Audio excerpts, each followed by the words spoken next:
Jadi di sini saya akan menjelaskan beberapa skill yang akan kita lakukan sebelum kita melakukan penyelaman di kolam. Setelah penyelaman di kolam, baru kita melakukan penyelaman di laut. Oh ya, nama saya Opes, saya lupa perkenalkan diri saya nama Opes. Saya salah satu instruktur dari Tramena. Saya asli Gili dan Tramena itu asli dari Gili, asli dari Lombok dan pemiliknya warga masyarakat Gili. Itu salah satu perusahaan Pokdarwisnya Gili Terawangan yang diberi oleh masyarakat sekitar dari sini. Jadi real dari masyarakat Gili. Dan saya salah satu staf instruktur yang mengajar di Dive Center Tramena ini. Untuk skills dan untuk memulai apa yang kita lakukan, skill yang kita lakukan dalam air. Untuk melakukan skill dalam air kita memerlukan 3-4 skill tergantung kemampuan studentnya. Jadi untuk try scuba diving atau mencoba penyelaman itu kita mengajari skill 4 skill. Skill yang pertama bagaimana cara membersihkan masker. Di sini bagaimana cara kita membersihkan masker supaya nanti di saat kita masuk air di dalam masker kita tahu cara membersihkannya. Tidak perlu kita naik ke atas. Oke. Sekarang bagaimana caranya? Kini saat kita memasang masker, kita ada beberapa teknik juga, tidak asal pasang masker. Saat kita pasang masker, make sure rambut tidak ada di dalam masker. Karena saat rambut ada, itu air akan masuk terus menerus. Jadi bersihkan dulu rambut, baru masukkan ke sini. Dan strap itu ditaruh di atas, seperti itu. Jadi kalau strap di bawah, ini akan menyakitkan telinga. Jadi make sure ini lebih atas. Setelah itu nanti di dalam air saya akan memasukkan udara lebih sedikit. Ini cuman simulasi. Kita akan melakukan simulasi dalam air. Saya akan memasukkan air sedikit sampai setengah. Setelah itu tarik napas dalam-dalam. Tarik napas dalam-dalam dan pegang pakai 2 jari. Setelah kita pegang pakai 2 jari, tarik napas, buang napas lewat hidung. Tarik napas dan buang napas. Ini akan otomatis, tidak perlu kita buka ini. Jadi kita cuman pegang untuk supaya maskernya tidak keluar. Jadi di sini akan otomatis di saat kita keluarin udara dalam hidung, air akan keluar dari sini secara otomatis. Dan untuk skill number 2, di skill number 2 kita akan melakukan regulator recovery dan regulator clearing. Nah, di sini bagaimana cara regulator recovery? Pertama yang kita harus pelajari bagaimana cara membersihkan regulator. Ini fungsinya, kalau ada air di dalam, kita tahu cara membersihkannya. Dan untuk regulator recovery sendiri, artinya bagaimana cara kita menemukan regulator itu di saat kita hilang regulator atau di saat body kita menyentuh regulator, kita tahu cara memasangnya. Cara pertama, perch atau tekan bagian tengah regulator tersebut. Atau blow atau tiup regulatornya. Akan otomatis ini regulator otomatis buka dan saat kita blow akan otomatis tutup. Dan air akan keluar dari sini. Jadi tidak perlu takut untuk air masuk ke dalam tubuh kita. Terus setelah kita melakukan clearing regulator atau membersihkan regulator, kita akan lanjut ke regulator recovery. Bagaimana cara menemukan regulatornya?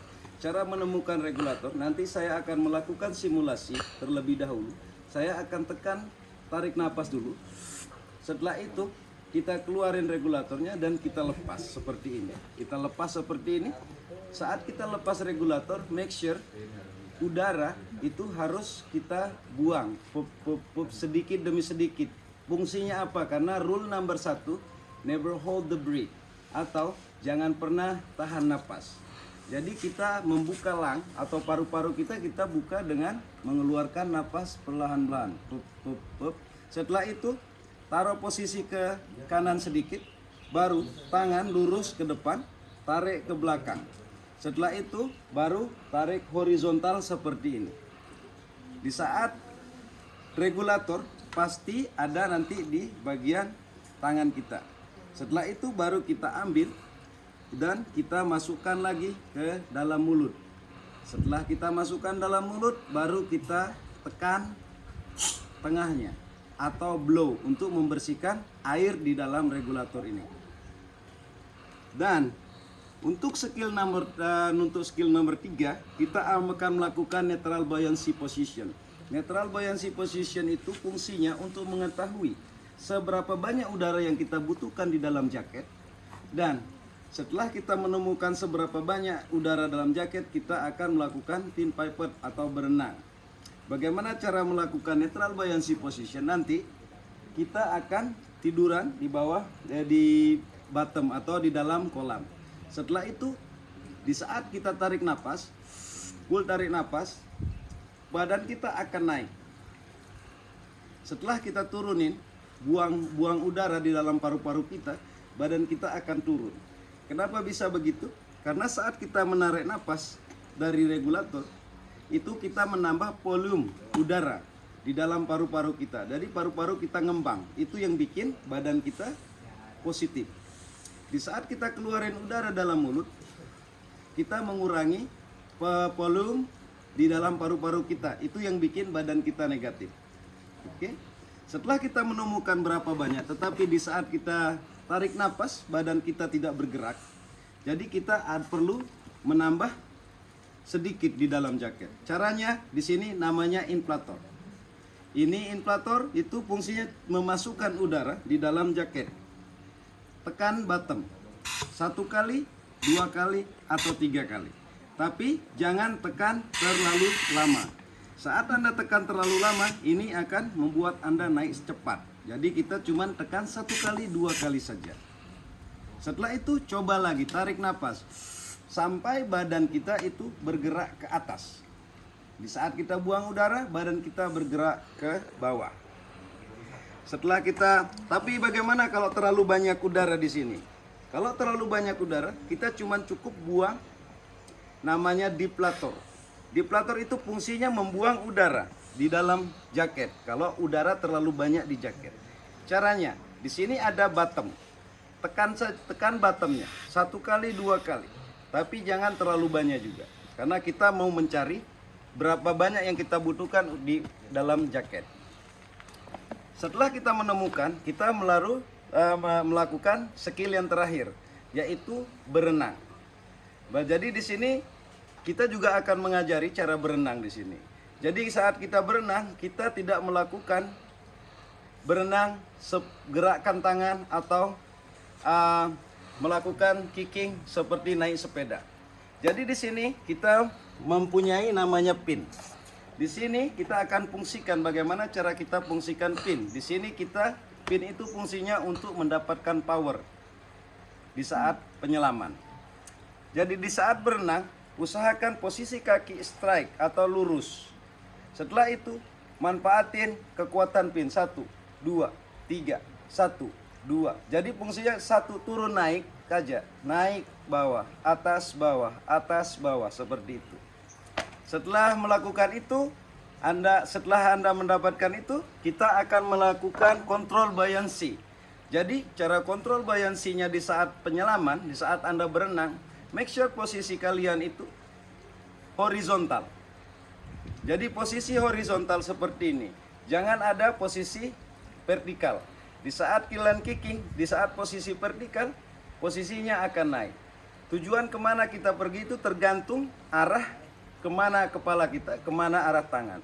Untuk dasarnya, untuk pertama kali untuk belajar, make sure tangannya harus dipegang begini. Jadi mau ke kanan, arahkan tangannya ke kanan. Mau ke kiri, arahkan tangannya ke kiri.